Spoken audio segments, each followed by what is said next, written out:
Bonjour, je vais tenter de vous expliquer ici comment, dans le cadre de mon cours de mécanisme de la relation humaine, j'utilise Moodle, mais pas Moodle tout seul.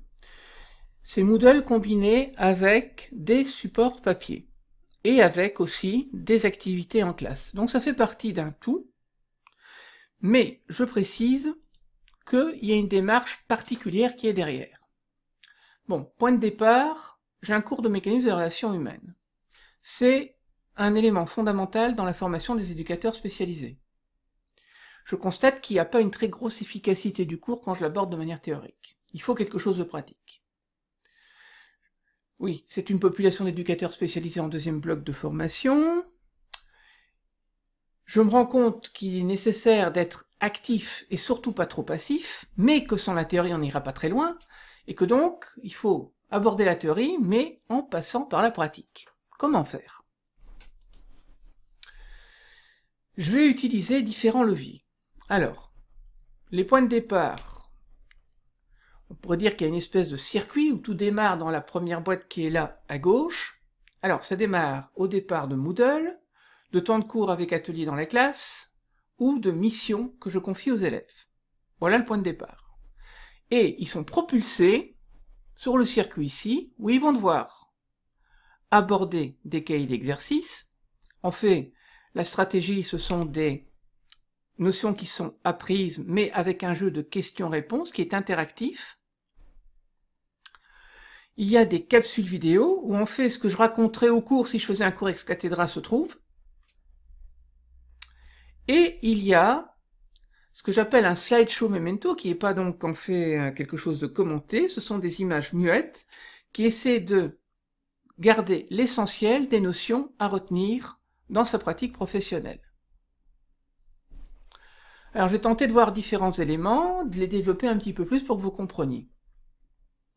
On va donc commencer par le commencement, on va commencer par Moodle, ce qui nous intéressait dans le cadre de notre pratique.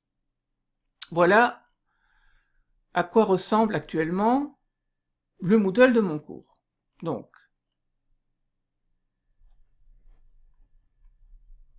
on retrouve les consignes et le contrat de travail, on retrouve le forum, on retrouve le lien vers le site de mes capsules vidéo, site des contenus du cours. Il y a une bibliothèque avec un porte-documents, différents documents qui sont mis à leur disposition, dans lesquels ils peuvent aller puiser s'ils veulent, ou ils vont très rarement. Et alors, bon oui, il y a aussi ce qui permet de suivre leur progression. Notes et validation des différentes compétences. Alors, quelques explications sur comment utiliser le memento, comment déposer un travail, et là, on rentre dans les contenus. Chapitre 1, comprendre le conflit, chapitre 2, l'écoute, là, une zone pratique avec un entretien à l'écoute active que je pourrais développer éventuellement à un moment donné, et là, donc, encore une zone de contenu. Et là, le bilan de fin d'année. Où ils tirent un peu leur conclusion par rapport au cours qui a été donné. Bien. Alors, ça ne dit toujours pas ce qu'on va faire. Alors, voyons par exemple, donc sur Moodle, que vont-ils devoir faire? Ils iront surtout me déposer des travaux à certains moments. Ces travaux viennent d'où? Ils viennent des consignes qui sont ici et qui répondent aux missions que je leur confie. Alors, mission numéro 1, questionnement 1, analyse d'un conflit. Bon, ils vont partir en stage, et là, ben voilà, décrire. Donc ils vont devoir me décrire un conflit qu'ils ont rencontré en stage. Bon, là, ils doivent me décrire la population, l'institution, rien de très original. Me retracer le conflit sous forme d'un dialogue illustré. Et alors, répondre à différentes questions en fonction du conflit qu'ils m'ont décrit. Alors, des questions comme celles qu'ils ont croisées déjà dans le cahier d'exercice, mais qu'ils appliquent cette fois-ci au conflit. C'est l'exemple 2. Répondez aux questions de l'exercice 7, d'où vient le problème, page 23 du livre, 50 exercices pour résoudre les conflits. Et ils l'appliquent cette fois-ci aux conflits qu'ils ont rencontrés. Par rapport à des contenus de cours aussi, identifier dans le récit les types de conflits au moment où ils se manifestent, sont-ils intra- ou interpersonnels? Ah ouais, mais c'est quoi intra- ou interpersonnel, se demande-t-il? Eh bien, voilà, et ça renvoie ici dans le cours, enfin dans mon site, à la capsule vidéo qui parle du conflit interpersonnel et du conflit intrapersonnel.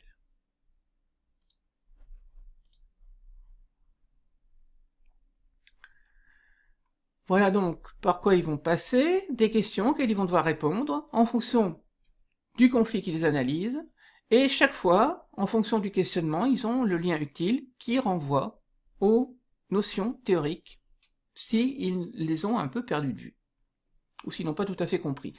Donc, évidemment, pour répondre à la question, ils sont forcés de comprendre ce qui est expliqué dans la capsule.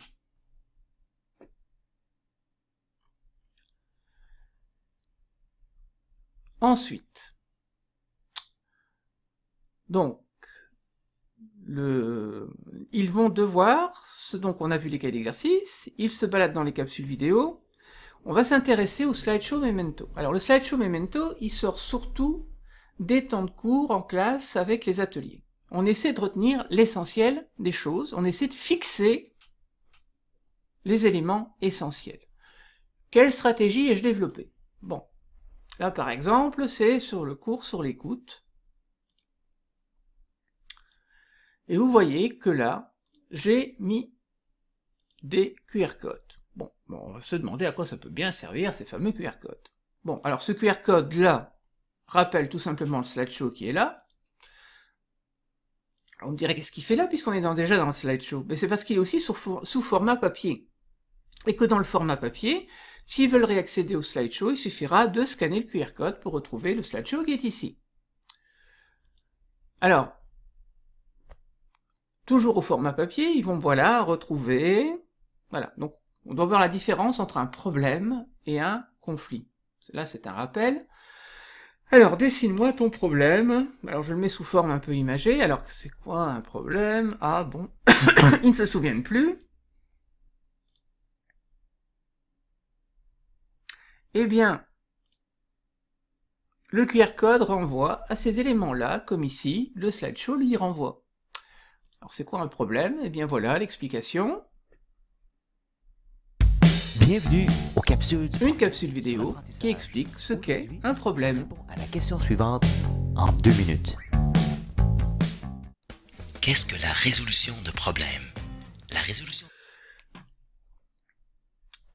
Le cerveau dans la main qui explique, qui est rappelé ici, avec une explication complémentaire que je donne, et un commentaire sur la diapo. Un conflit. Et pour ça, il faut se rappeler d'abord ce que c'est un problème. Un problème. Donc, nous avons un support papier qui essaie de ramener les éléments essentiels, et en cas de perte de mémoire, eh bien, ils ont les QR codes pour rappeler les données importantes.